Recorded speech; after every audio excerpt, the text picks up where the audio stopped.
Jatrabari pump পার হওয়ার পরে সামনে অল্প একটু আগানোর পরেই আতর্কিতভাবে কয়েকজন লোক আসলো, আয়সা গাড়ি আতুর দিয়া দামদুম পিড়াইয়া চলে গেল।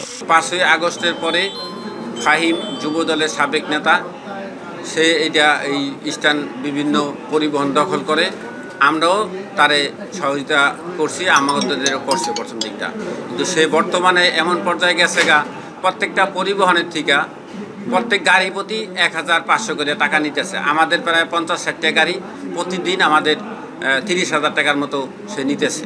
তারপরে নতুন করে আমাদের যে স্ট্যান্ড পুলিশ বক্সের ওই সাইডে আমাদের গাড়ি বেশি, ওইদিকে আমরা প্রশাসনের সাথে কথা বলে ওইদিকে গাড়ি প্লেস করছি।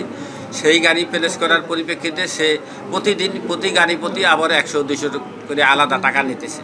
তো ইদানিং আবার সে 2টা প্লেস চাইছে। আমরা শুনছি যে সে পর্যায়ক্রমে 10টা প্লেসে দাবি করছে আমাদের। তো এইটা আমাদের মালিক সমিতির পক্ষে, মালিকদের পক্ষে দেওয়া সম্ভব না, কারণ আমাদের প্রায় 200 গাড়ি, আমাদের 70-80টা গাড়ি চলে আর বাদবাকি গাড়ি বসা থাকে। তো এই জেলায় আর অন্য কোনো জেলায় আমরা গাড়ি চালাইতে পারতাছি না, রোড পারমিটের সমস্যা, বিভিন্ন সমস্যার পরিপ্রেক্ষিতে। তো আমরা শরীয়তপুরের সুপার সার্ভিস একমাত্র পরিবহন, আরও কয়েকটা পরিবহন আছে সেটাও চলতেছে, তাদের থেকেও সে ব্যাপক হারে চাঁদা দাবি করছে। আমরা জানতে পারছি ইতিপূর্বে তার নামে 10-20টা দরখাস্ত পড়ছে র্যাবে, সেনাবাহিনী ক্যাম্পে, প্রশাসনের কাছে, যে সে ব্যাপক পরিবহনে চাঁদা তুলতেছে এবং ব্যাপরা হয়ে গেছে। তো আমরা বিভিন্ন বিএনপির নেতৃবৃন্দকে জানাইছি, নবী ভাইরে সাথে আমরা দেখা করছি। সেও বলছে যে তুমি এটা বাড়াবাড়ি করি না, শরীয়তপুরের এটা নুরুদ্দিন অপুর এলাকা, সে আমারে ফোন দিছে, এটা লয়ে তুমি ঝামেলা করো না। তারপরেও সে এর পরের দিন গাড়ি আরও 2টা গাড়ি গ্লাস ভাঙছে, শ্রমিকও মারধর করছে। আজকেও শ্রমিকও মারছে। ইতিপূর্বে আমরা এইটা প্রশাসনের দৃষ্টি আকর্ষণ করছি। চাঁদাবাদ মুক্ত এই আমরা পরিবহন চাই, সবার সহায়তা কামনা করছি এবং আমরা জানি ব্যবসা করতে পারি, এই সেবা দিতে পারি, সেই লক্ষ্যে আপনাদের সহায়তা কামনা করছি। ধন্যবাদ।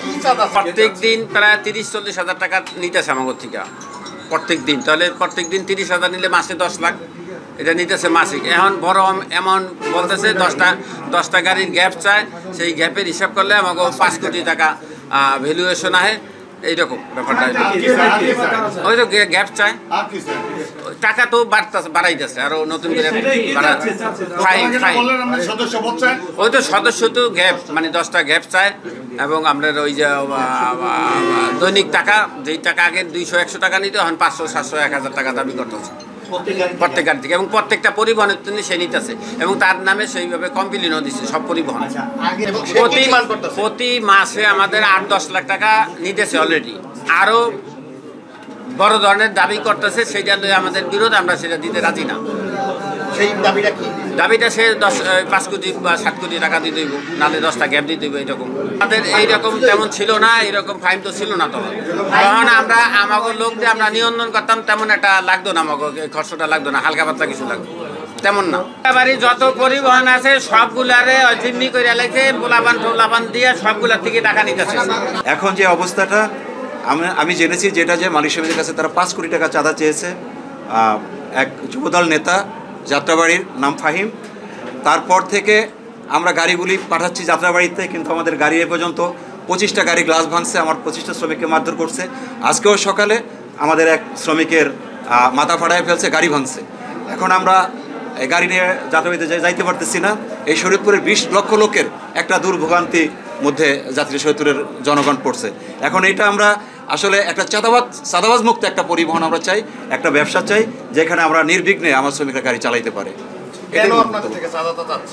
এটা চাঁদা চাচ্ছে, যাত্রাবাড়ি গাড়ি যাইতে হলে তাকে চাঁদা দিতে হবে। এটা কেন চাচ্ছে না, এটার জবাব তারা আমরা দিতে পারবো না।